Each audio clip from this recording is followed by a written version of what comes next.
Maintenant, on va parler un peu de tous les boutons, comme ça, vous saurez faire beaucoup de choses. Alors, on va prendre un rush, on va le mettre, on va double-cliquer dessus, ça va l'afficher dans la fenêtre de preview du rush, qui est donc celle de gauche. Et donc, quand on fait ça, eh ben, on se dit, ouais, mais c'est bien, elle est dans la fenêtre de preview, mais moi, je veux qu'il soit dans mon montage. Et là, il n'y a encore rien dans mon montage. Comment je le mets dans mon montage? Alors, la première option, c'est directement de prendre le fichier dans la fenêtre projet et de le faire glisser dans la timeline. Et c'est magnifique, vous voyez, ça s'affiche dans le preview. Et donc on se dit, à quoi sert donc ce lecteur de rush qui est à gauche si on peut le passer directement comme ça? Eh bien, je vais vous montrer. Regardez, là on est dans la fenêtre du rush, il n'y a rien dans la timeline. Et en fait, ce que vous pouvez faire en cliquant sur ces deux petites icônes, c'est régler les bordures de ce que vous voulez vraiment mettre dans votre timeline. Et donc du coup, vous pouvez attraper directement l'image et la faire glisser dans la timeline, et vous n'avez pris que ça. Vous n'avez pas pris tout le rush comme ce qu'on venait de faire, et ça, c'est pratique. Il y a même plusieurs façons de drag and dropper le rush. Vous pouvez juste, en cliquant sur la petite pellicule, drag and dropper que l'image, ou sur la petite onde sonore, drag and dropper que le son. Et ça, des fois, c'est pratique. Donc vous allez voir, il y a deux petits boutons qui permettent d'insérer de deux façons différentes des rushs. Il y a celui-ci qui permet, en gros, de l'insérer au milieu d'un rush en écartant ce qui était autour. Sinon, il y a aussi la deuxième technique qui, elle, permet de faire la même chose, mais sans déplacer, c'est-à-dire en écrasant et en perdant ce qui est en dessous. Alors là, vous vous dites, c'est bien gentil, Paul, mais si je fais ça, eh ben, c'est bien, mais alors je perds cette liberté que j'avais tout à l'heure de choisir soit l'image, soit le son. Eh ben, vous voyez là les petits trucs qui sont V1 à 1, c'est les pistes vidéo. Bon, là, il n'y en a qu'une de chaque, mais ça arrive que par exemple, des fois, on ait plusieurs audios.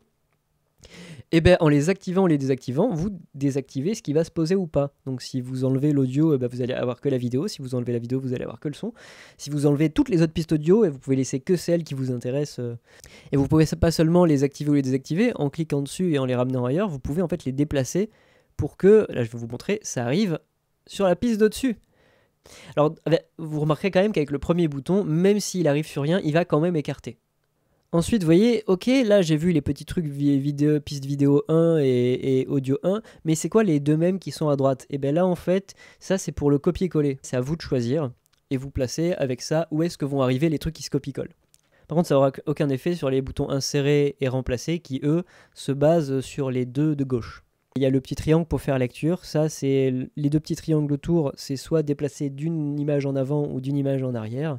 Alors, si vous voulez utiliser votre clavier un petit peu plutôt que ces touches-là, vous pouvez utiliser la barre espace pour lire la vidéo ou l'arrêter. Mais il y a aussi les touches JKL. K, c'est pour arrêter la vidéo.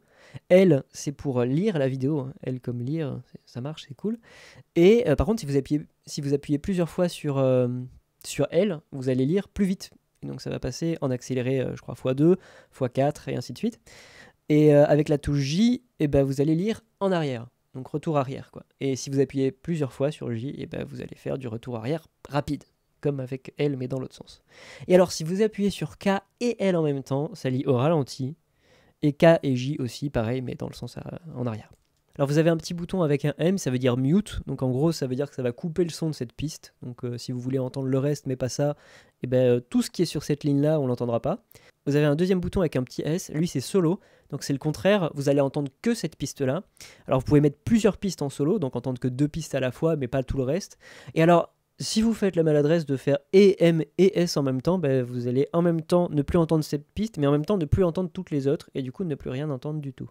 Vous avez aussi un petit œil au même niveau pour les pistes vidéo. En gros, ça va cacher la piste en question. Donc, vous allez voir ce qu'il y a en dessous. Donc quand vous arrivez sur un plan qui est censé être sur cette piste, au lieu de voir ça, vous allez voir ce qu'il y a en dessous. S'il n'y a rien en dessous, ce sera noir. Et s'il y a quelque chose en dessous, ce sera la vidéo en dessous. Vous avez aussi des petits cadenas pour verrouiller vos pistes pour être sûr qu'elles ne bougent pas.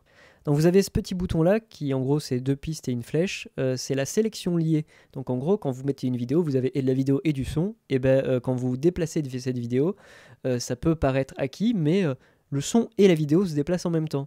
Et si vous décochez ce petit truc là, qu'il est plus bleu mais qu'il est blanc, vous allez déplacer que le truc que vous touchez. Donc vous allez laisser le son sur place. Et vous vous dites à quoi ça sert. Par exemple, quand on fait le mixage son, c'est souvent intéressant d'étirer le son un peu plus loin que l'image, ou de le reculer, ou le bouger isolément de la vidéo. Après, vous avez aussi un petit aimant, et lui, en gros, ça va déplacer de façon aimantée les rushs. Donc concrètement, quand ça va s'approcher de quelque chose, automatiquement, paf, ça va pile se coller au bord, et vous n'avez pas à faire très précisément quand vous voulez mettre un rush à côté d'un autre. Il va pile arriver à la fin du premier. il va pas le manger un petit peu, ou alors il va pas se mettre très légèrement à côté en laissant un espace qui fait que ça va faire un petit flash noir. Il va pile se coller comme il faut. Et ça marche aussi avec la tête de lecture de la timeline. Si vous avez repéré un endroit avec votre tête de lecture, vous déplacez un rush dessus et pile il va se coller sur la tête de lecture. Alors parfois ça peut être chiant parce que parfois vous voulez juste déplacer d'une ou deux frames un plan qui est collé à un autre. Et forcément, comme il est aimanté pendant une certaine partie du déplacement, ça va automatiquement sauter plus loin et pas donner cette petite zone qui vous intéresse. Et c'est là où c'est intéressant en fait d'enlever le magnétisme. C'est dans ces rares cas où vous voulez juste déplacer un petit peu et qu'il vous laisse pas faire. Alors maintenant on va voir un autre petit truc, c'est les transitions. Alors si vous faites cliquer droit sur une coupe, vous pouvez faire appliquer la transition par défaut, ce qui va faire un fondu en fait. Donc si vous faites un fondu entre deux images, et ben les deux vont se fondre dans l'autre. Il y en a une qui va commencer à disparaître pendant que l'autre apparaît jusqu'à qu'elle soit complètement apparue. Et si vous faites un fondu dans le vide, eh ben, ça va amener de l'image au noir. Et ces trucs-là, ça marche aussi pour le son. Donc ça peut fondre deux sons ensemble. Il y en a un qui se fond pendant que l'autre apparaît. Ou alors vous pouvez juste faire un son qui disparaît jusqu'à plus de son. Si vous double-cliquez sur la transition, vous allez pouvoir choisir sa durée. Directement sur la transition, vous pouvez la réduire ou l'agrandir pour du coup régler sa durée, mais plus manuellement. Et sinon, vous pouvez aussi en cliquant dessus et en la déplaçant, régler comment est-ce qu'elle va tomber par rapport à la coupe. Alors si vous voulez effacer un truc que vous avez fait, vous pouvez appuyer sur Supr, ça va le faire disparaître, ça va faire un creux. Ou alors vous pouvez appuyer sur la touche Backspace qui, elle, va faire un creux aussi. Vous vous retrouvez avec un vide. Pour l'enlever, vous pouvez cliquer sur ce vide et faire cliquer droit, supprimer et raccorder. Ça va en gros tout décaler pour recoller au truc. Mais ce que vous auriez pu faire aussi dès le début, c'était tout simplement sélectionner votre truc, faire cliquer droit et supprimer et raccorder tout de suite, sans passer par cette étape-là.